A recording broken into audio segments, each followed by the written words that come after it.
what David's told me, which is don't say stuff, so that was a little bit edgy. I'm going to shift to another one. No problem. Okay. I'm going to shift to this one. Okay. So, let's talk about, how about the Owl Cave map? Not the Owl Cave map, I'm sorry, the Hawks map in part 11. Who drew that map? And was that kind of described by David, or did the person who drew it kind of do a lot of those symbols himself? Okay. Well, if you remember, there is an actual map that's on a hide, so it was an actual, physical thing, and Michael Horse did that. And he is an amazing artist, and yeah, he should get credit for that. He made that.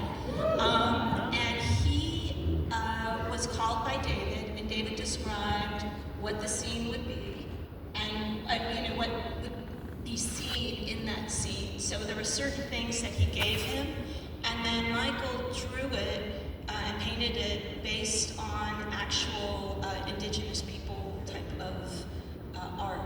So it's as authentic as you can get for something fake. That's amazing. That's really cool that Michael Horse did that.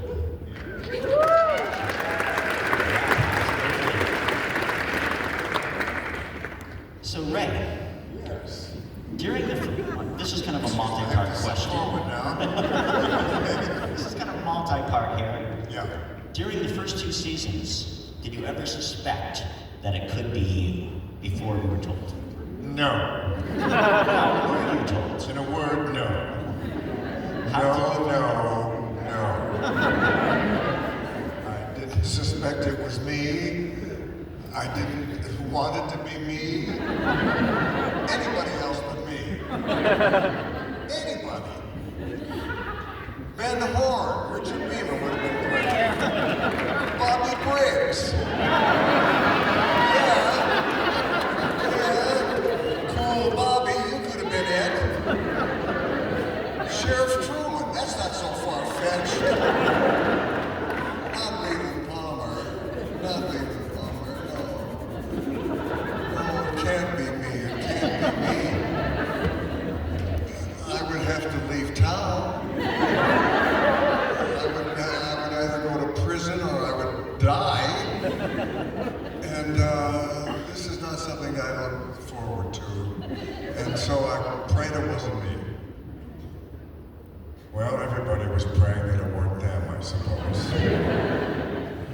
And I was hoping that it wouldn't be. In fact, I had a couple of stressful nights where I actually considered, and don't tell this to anybody else, of quitting. If it was going to be me, if I was going to be the killer of my own daughter, I had a 2-year-old daughter at the time. The whole idea of that was anathema to me. And so I actually considered quitting. And then I thought, contractually, they'll sue the hell out of me. So the whole quitting idea flew right out of my head. So I was willing to at least accept the possibility that maybe it was me. And so I got a call to come to a room in the studio to meet with David and Mark Frost. And I went up to this room on the 2nd floor of the studio, and it was a room that was devoid of furniture, and it was dark. There was a lava lamp, I believe, in the corner. In the other corner was David Lynch, sitting cross-legged on the floor. Mark Frost sitting cross-legged on the floor. Richard Beamer, Ben Horn, sitting cross-legged on the floor. Cheryl Lee, Maddie, sitting cross-legged on the floor. So I walked over and I sat cross-legged on the floor. I sat there like this, And David leaned over, touched me on the knee, and he said, "Ray, it's you. It's always been you."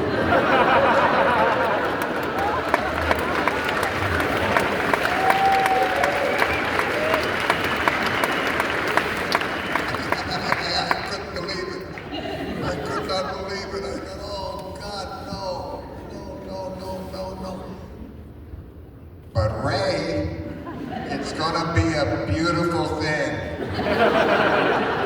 Then he went on to explain that I would die in the arms of Agent Cooper, and he would be reciting the Tibetan Book of the Dead,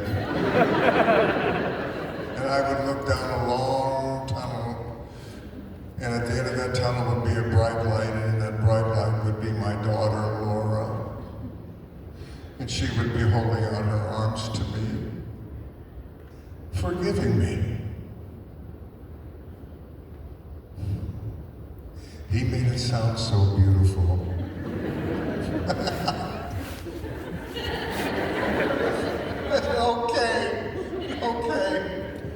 Okay, I bought into it 100%, and then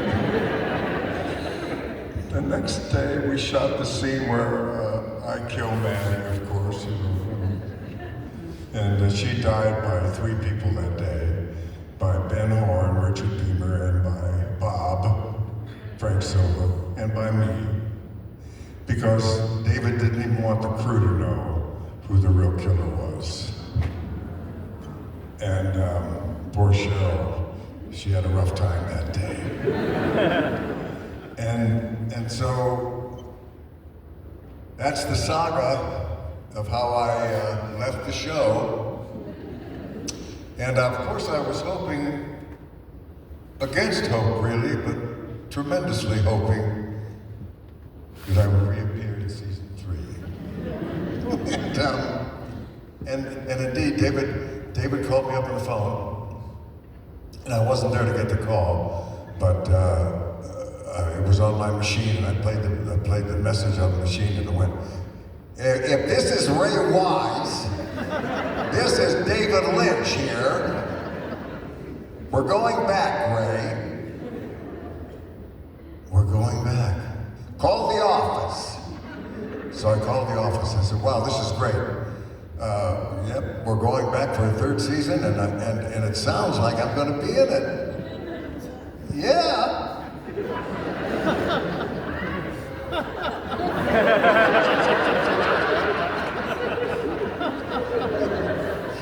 I love this lady, by the way.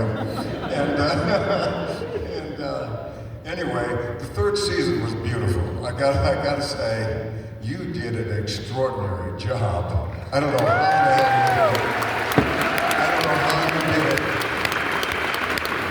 Every actor in Hollywood wanted to be in that season, and I think about 250 of them got to be. Right? Yeah.